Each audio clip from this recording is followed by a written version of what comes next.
Do one more. How do you not carry resentment, and how do you forgive? Where do you start?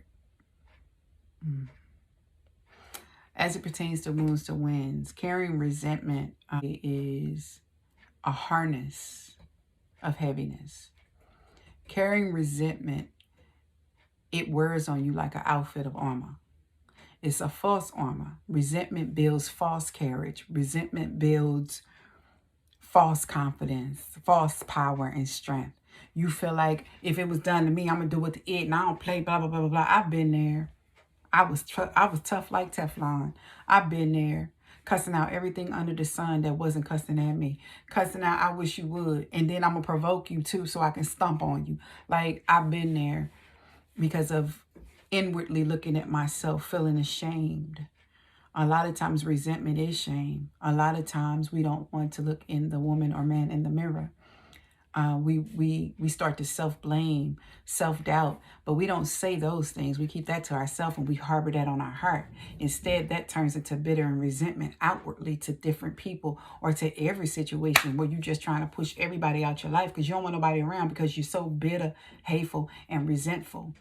So I'm glad you asked, how do you stop being so resentful, and how do you forgive? Because they married to each other in a roundabout way, right? You can't forgive if you're resentful. And I'm not saying forgiving is an easy process, but if we carry resentfulness, selfishness, bitterness, hatefulness, I've carried it.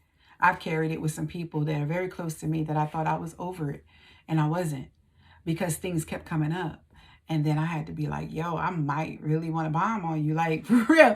And I realized, like, we got issues. And then not only do we got issues, I got issues, because now that funk got on me. And now I'm wearing your funk. I'm wearing clothes that don't fit me. I'm wearing an attitude that don't befit me anymore. I'm wearing an attitude that I have transitioned well far beyond. See, when things get uncomfortable for you and it don't fit you no more, is when you know that you stepped out and outgrown that situation. That's that nudging and pricking of your skin, and that wake up where, look, you don't have to go back there. You're overstayed your welcome. You've outgrown that phase in your life. You need to handle things accordingly and not be that way, because that's an ugly way that don't suit you, that don't fit you. And when you start to be uncomfortable in trying to be a certain way, is when you know you need to forgive, because God is trying to knock on the door of your heart. He's trying to ask you to let him back in so that you can learn how to heal, to forgive, to trust him, to know that it is okay to forgive and that you're not boo-boo the fool. I know I went through that. Oh, I'm going to forgive, and then people going to play me like I'm sweet, play me like I'm stupid. No. We aren't the labels of this world unless we answer to them. So even for me, I don't have to keep going through life being, I don't play no games or woo, woo, woo. Sometimes I used to fall off, and then I had to check myself and say, who am I talking to? If I got to tell you to respect me, if I got to threaten you to respect me, if I got to tell you, put some respect on my name, if I got to get in your face and chin check you like back in the 90s and 2000 in St. Louis Avis, then I don't need you in my company, because I've already been there and done that. I don't have to prove that I can do that. What requires more from us is to prove that we've evolved and we sustain ourselves at the level and the heights that God has taken us and risen us out of those ashes. That's what forgiveness and healing and love and peace and joy looks like. I'm going to kiss on you and love on you when I see you, although I ain't fooled with you. Testimony time. I had to do it. I shared a while back, I had to do it with my kid's father. I ain't no problem with you. You chose not to do. I ain't never had a war with you. The only war I had with you was that, these your kids. But I ain't at war with you. But now that God had carried us through and answered my prayers and kept us and provided for us, I can love on you now, because that's my past. I can't handle you like my baby daddy. I'm going to talk to you like a grown man from a grown woman that's evolved. And God, my father, our father, stepped in where others abandoned and neglected they post. And we all right. We better than all right. We blessed. That's how you forgive. Another scenario, I thought I forgave somebody. And when I seen him, I wanted to bomb on him every time. And I'm talking about, this is probably within the last 5, 6, 7 years. And when I realized every time I seen that person, I wanted to bomb on them. Like I'm in their face, like I'm finna tee off on them in like 2 seconds. Like I'm in the church, I'm praising. I ain't perfect. I'm telling you, I wanted to tee off on this person, and I told them already I forgave them. I had to go back to that person and say, you know what, I'm sorry. Let me free myself and free you. I ain't forgive you yet. Because I'm real straight-laced trying to hurt you. And it's in my thought.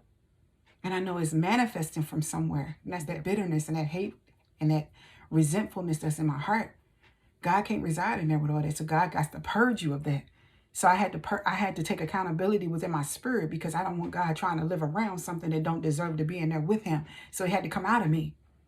But I didn't get nobody to do it for me. I didn't get my mama and them or nobody else, my husband, my brother, my sister, my cousin, my best friend. I didn't get nobody else to go on my behalf, because they ain't living in dwelling where God dwells in me.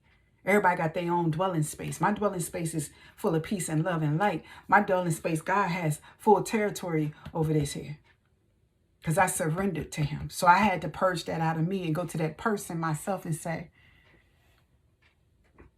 I ain't quite where I thought I was with you in this situation. And I'm asking for your forgiveness.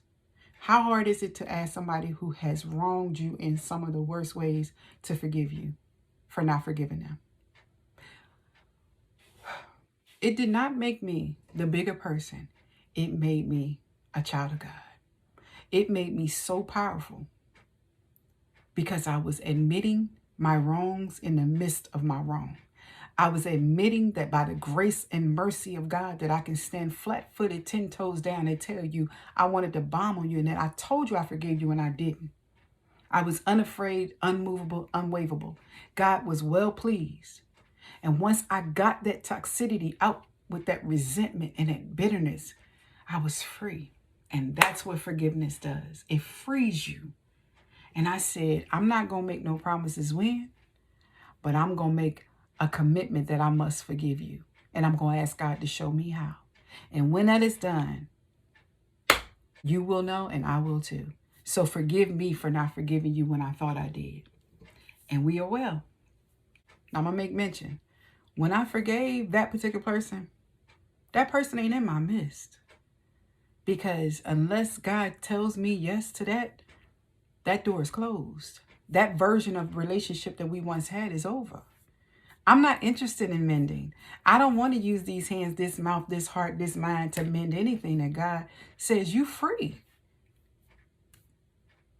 Sometimes you just don't got to go back. You just got to move forward in love. And not sarcastic love. You know, we got that sarcastic love. Love you from the far. All right, boo. Love you. Guys love you. You really like, Nah, I'm talking about, yeah. I can celebrate you. I can see you winning. I can really mean congratulations and be like, you can win lottery and $1 million and I still wouldn't want to be in your midst. I won't call you. I ain't going to miss a beat. And that's for you. Obviously, it's something that you did that God blessed you and showed you favor. The same grace and mercy that I want in return. God showed that on your situation. So I'm saying celebration, you deserve it. And live a happy, prosperous life. I pray that you're fruitful with it. See, you can pour in, you can speak a word over somebody's life that you've forgiven. If you can't do it, you got to check your heart posture. You got to check what's residing in your heart, what's taking up residence and what's taking up space. And you have to go to God and surrender and say, God, purge this out of me, carve this out of me. You have to. Now, if you don't get the opportunity to go to this person and say, forgive me, or whatever, or you don't go to this person to get things clear, don't wait for clarity. You ask God to work on your heart, massage your heart, show you in those situations so they won't reoccur in your life anymore, or at a minimal, okay? Because we gonna keep falling in this journey called life. It's something gonna trip us up, but at least go to God and ask Him to show you your impurities, and that He carved them out of your heart so that He can reside in there and overflow. All right. So I hope that helps you with forgiveness. Those are true stories.